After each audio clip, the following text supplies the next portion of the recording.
నమస్కారం రాకీ న్యూస్కి స్వాగతం. ముందుగా హెడ్లైన్స్. కూటమి 2 ఏళ్ల పాలనలో నరసరావుపేటలో ఇంటింటికి టీడీపీలో పాల్గొన్న ఎమ్మెల్యే చదలవాడ టీడీపీ ప్రధాన కార్యదర్శి నల్లపాటి రాము.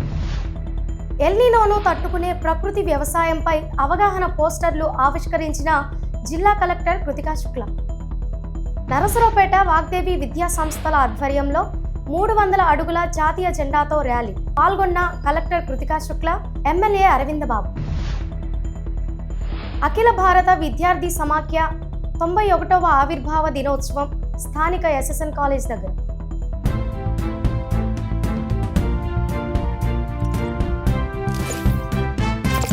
ఆంధ్రప్రదేశ్లో కూటమి ప్రభుత్వం 2 ఏళ్ల పాలన పూర్తి చేసుకున్న సందర్భంగా నిర్వహిస్తున్న ఇంటింటికి తెలుగుదేశం కార్యక్రమంలో ఎమ్మెల్యే చదలవాడ అరవింద్ బాబు, తెలుగుదేశం పార్టీ ప్రధాన కార్యదర్శి నల్లపాటి రామచంద్రప్రసాద్ పాల్గొన్నారు. ఈ కార్యక్రమంలో చురుగ్గా పాల్గొంటూ ప్రజల సమస్యలను అడిగి తెలుసుకుంటున్నారు. అదేవిధంగా సంక్షేమ పథకాలు, అభివృద్ధిపై ప్రజల అభిప్రాయాలను తెలుసుకుంటూ వారి సమస్యలపై ప్రత్యేక దృష్టి సారిస్తున్నారు.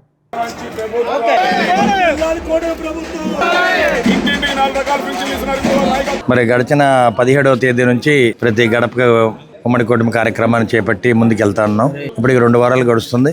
ప్రతి గడపకు వెళ్ళినప్పుడు మనం ఏదైతే గడిచిన 5 ఏళ్లలో ఇచ్చిన హామీలు నెరవేర్చుకుంటూ హామీలు ప్రజలకు తెలియజేస్తూ ఎక్కడన్నా ఇబ్బంది జరిగితే కనుక తల్లికి వందనంలో కానీ అన్నదాత సుఖీభావాలో కానీ వాటిని మరి వాళ్ళకి న్యాయం చేయడానికి ప్రభుత్వం సిద్ధంగా ఉంది, నాయకులు సిద్ధంగా ఉన్నారు. ఉమ్మడి కుటుంబం తరఫున టీడీపీ, జనసేన, బీజేపీ ఆధ్వర్యంలో ఈ కార్యక్రమాలు చేస్తూ ఉన్నాము. మరి భారతదేశంలో ఈ సంక్షేమ కార్యక్రమాలు ఒకటే కాదు, ఆంధ్రప్రదేశ్లో సంక్షేమ కార్యక్రమాలతో పాటు అభివృద్ధి కార్యక్రమాలు కూడా ముందుకు తీసుకెళ్తున్నాము. మరి ఇటువంటి కార్యక్రమంలో మొన్నే 1వ తేదీన భోగాపురం ఎయిర్పోర్ట్ని కట్టుకోవడం జరిగింది.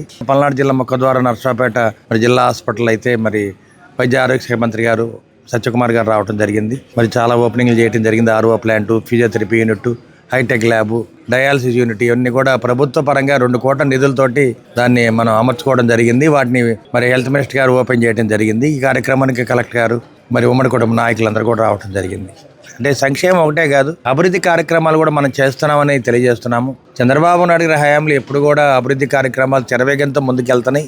వాటికి ఉదాహరణ మరి భోగాపురం ఎయిర్పోర్టు, అమరావతి రాజధాని, పోలవరం, అదేవిధంగా మరి అసెంబ్లీ హాల్ కానీ మరి మినిస్టర్ల బంగ్లాలు ఇవన్నీ కూడా అసెంబ్లీ అని కట్టుకుంటున్నాం అన్నాం కొత్తవి. మరి ఈ విధంగా ఎన్నో విధాల మరి సీడ్ యాక్సెస్ రోడ్లు అన్నీ కూడా ఏర్పాటు చేసుకోవడం జరిగింది. మరి గడిచిన 5 ఏళ్లలో అమరావతి రాజధాని ఏ విధంగా ఉందో మీకు తెలుసు. జంగిల్లాగా ఉంది, అడవిలాగా ఉంది. ఇవాళ చూస్తే మరి అమరావతి రాజధాని నిజంగా భూతల స్వర్గంలాగా ఉంది. కాబట్టి ప్రతిపక్షాలు ఎన్ని వ్యాఖ్యలు చేసినా కానీ, జగన్మోహన్ రెడ్డి గారు కానీ, మాజీ ఎమ్మెల్యే వాళ్ళ నాయకులు ఎన్ని వ్యాఖ్యలు చేసినా కానీ ప్రజలు నమ్మరు.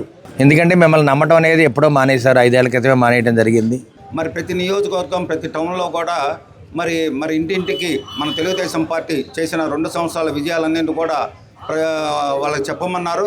దాంట్లో భాగంగా ఎందుకంటే వారు ముఖ్యమంత్రి గారు నారా చంద్రబాబు నాయుడు గారు కానీ, ఉప ముఖ్యమంత్రి పవన్ కళ్యాణ్ గారు, అట్లాగే లోకేష్ గారు మరి ఎన్నికల వాగ్దానాలు ఇప్పుడు ఇచ్చినవి అన్నీ కూడా పెన్షను 4,000ని మరి 6,000, 10,000, 15,000 చేయటం, అట్లాగే ప్రతి ఇంటికి 3 గ్యాస్ సిలిండర్లు, అట్లాగే ప్రతి మహిళలకు కూడా ఫ్రీ బస్సు, ఆంధ్రాలో ఎక్కడికి పోయినా కూడా ఫ్రీగా బస్సు సౌకర్యం, మరి అట్లాగే అన్నదాత సుఖీభావలో రైతులకి 20,000 ఇవ్వటం, మరి ఇదే కాకుండా అన్నా క్యాంటీన్లు సుమారు 270 అన్నా క్యాంటీన్లు, మళ్ళీ మన ముఖ్యమంత్రి గారు నారా చంద్రబాబు 5 లక్షల ఇల్లు పేదలకు ఇవ్వడానికి రెడీ చేశారు. ఇంకో 5 లక్షలు కూడా ప్లాన్ చేస్తున్నారు. ఇలాంటి ఎన్నో మరి అట్లాగే ముత్యకారులకి వాళ్ళకి 25,000, మొన్ననే చేనేత మరి కార్మికులందరూ కూడా 25,000 చొప్పున ప్రతి నెల ఆటో వాళ్ళకి ఎన్నిటి కూడా మరి ఫ్రీ సౌకర్యాలు సదుపాయాలు ఇస్తున్నారు. కూటమి ప్రభుత్వం తప్పకుండా వస్తుంది, 34లో కూడా వస్తుంది. ఇవాళ మరి చూస్తున్నాం, డిఎస్సికి, టీచర్స్ ఉద్యోగాలకి లెక్క ప్రకారం అన్నీ ఉన్నాయి. చర్చకి రమ్మంటే రారు, ఊరినే గొడవ చేయటం. మరి ఇవాళ ఉపాధ్యాయులే వ్యతిరేకంగా తిరుగుతున్నారు, చాలా బాగా జరిగిందని. కానీ ప్రజల్ని తప్పుదోవ పట్టించాలని ఈ రకంగా వ్యతిరేకం చేయడం, దౌర్జన్యాలు చేయడం, అందరి మీద ఎగబెట్టడం ఇది చాలా మంచి పద్ధతి కాదు. ఏదో రకంగా వాళ్ళని పేపర్లో చూడాలనే ఉద్దేశంతో వైఎస్ఆర్ ప్రభుత్వం చాలా విపరీతంగా పోగొట్టబోతున్నారు. నరసరావుపేటలో ఎల్నినో ప్రభావంతో వర్షంతో పాటు అధిక ఉష్ణోగ్రతలు, నీటి కొరత వంటి పరిస్థితులు ఎదురయ్యే అవకాశం ఉన్న నేపథ్యంలో రైతులను ప్రత్యామ్నాయ వ్యవసాయ పద్ధతులపై చైతన్యపరిచేందుకు రూపొందించిన అవగాహన పోస్టర్లను జిల్లా కలెక్టర్ కృతికా శుక్ల బుధవారం ఆవిష్కరించారు. కలెక్టరేట్లోని శంకరన్ కాన్ఫరెన్స్ హాల్లో కలెక్టర్ అధ్యక్షతన జరిగిన ప్రైమరీ సెక్టర్ యాక్షన్ ప్లాన్ సమావేశంలో జిల్లా అధికారుల సమావేశంలో ప్రకృతి వ్యవసాయ జిల్లా ప్రాజెక్ట్ మేనేజర్ కె అమలకుమారి రూపొందించిన పోస్టర్లను కలెక్టర్ ఆవిష్కరించారు. ఎల్నినో పరిస్థితులను సమర్థంగా ఎదుర్కొనేందుకు నేలలో తేమను సంరక్షించటం, తక్కువ నీటితో పంటలు సాగు చేయటం, పంటల వైవిధ్యాన్ని పాటించటం, అంతర పంటలను ప్రోత్సహించటం, ప్రకృతి వ్యవసాయ పద్ధతులను అనుసరించడం వంటి అంశాలను పోస్టర్లలో పొందుపరిచారు. సమావేశంలో జిల్లా వ్యవసాయ అధికారి ఎం జగ్గారావు, జిల్లా ఉద్యానవన శాఖ అధికారి వెంకటరావు, జ్వామా పీడి సిద్ధలింగమూర్తి, ప్రకృతి వ్యవసాయ జిల్లా ప్రాజెక్ట్ మేనేజర్ కె అమలకుమారి తదితర జిల్లా అధికారులు పాల్గొన్నారు. నరసరావుపేట వాగ్దేవి విద్యా సంస్థల ఆధ్వర్యంలో 3000 మంది విద్యార్థులతో 300 అడుగుల జాతీయ జెండాతో ర్యాలీ నిర్వహించారు. తొలుత జాతీయ జెండా ర్యాలీని జెండా ఊపి జిల్లా కలెక్టర్ కృతికా శుక్లా, స్థానిక ఎమ్మెల్యే అరవింద్ బాబు ప్రారంభించారు. హర్ఘర్ తిరంగా మన జెండా మన గర్వం అనే నినాదంతో ర్యాలీ కొనసాగింది. దేశ స్వాతంత్ర్యం కోసం ప్రాణాలు అర్పించిన వీరులకు నివాళులర్పిస్తూ దేశభక్తి స్ఫూర్తితో ముందుకు సాగాలని పిలుపునిచ్చారు. విద్యార్థులు, పుర ప్రముఖులు, విద్యావేత్తలతో స్థానిక పల్నాడు రోడ్ నుండి గాంధీ పార్క్ వరకు ర్యాలీ కొనసాగింది.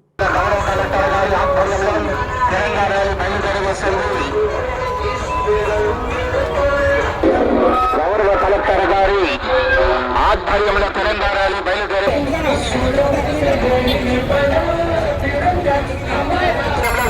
విద్యార్థులు మరియు అన్ని శాఖల అధికారులతో తెలంగాణ ర్యాలీ బయలుదేరి వస్తుంది.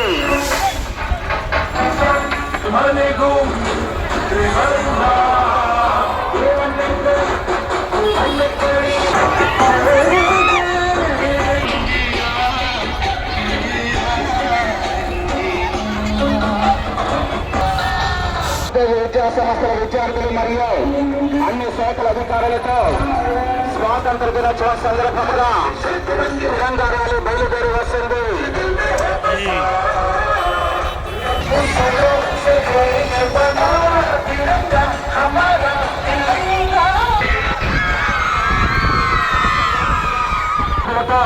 అన్ని శాఖల అధికారులతో జిల్లా గౌరవ కలెక్టర్ గారి ఆధ్వర్యంలో వాస్తవ విద్యా సంస్థల విద్యార్థులతో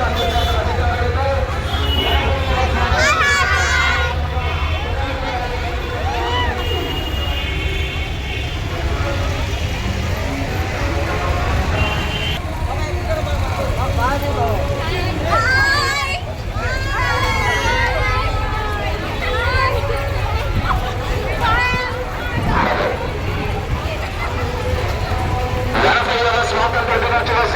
నరసరావుపేటలోని పెద్ద చెరువు కట్టపై ఉన్న బ్రిడ్జి వద్ద పారిశుద్ధ్య సమస్య తీవ్రంగా కనిపిస్తోంది.